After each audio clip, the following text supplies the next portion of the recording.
Hi guys, Francis Potato here.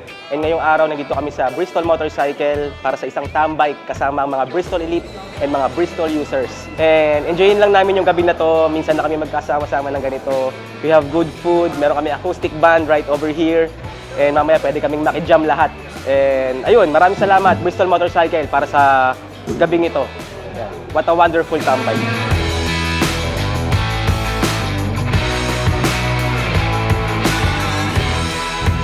Magandang gabi po sa inyo lahat. Everybody. Alright. Something special because this is our first bike night for the year. I just want to welcome all you riders here. Thank you so much for coming tonight, okay? So give yourselves a round of applause.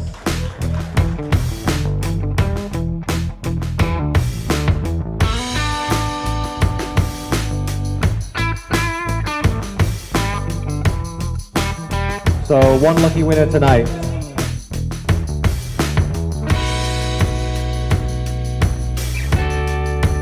Ta-da! Wow. MT Helmet Fighter. Congratulations!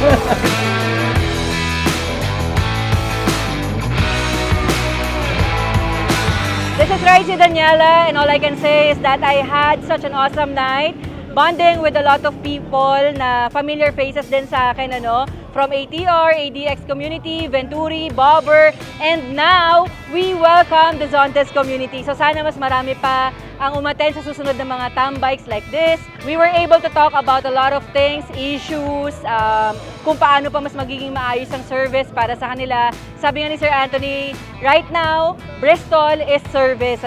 That's what we're really aiming, na mas mapaganda, mas mapabuti para sa mga communities natin. So kami naman as the influencers of Bristol Motorcycles under Bristol Elite, we're very happy na mayroong mga ganitong happenings, and we can't be more excited, and we're looking forward na maka-join sa lahat ng mga ride, kung pwede nga per community. So mag-iingat kayo palagi, Bristol Republic, and I'm very happy that I'm part of this group. Thank you and ride safe.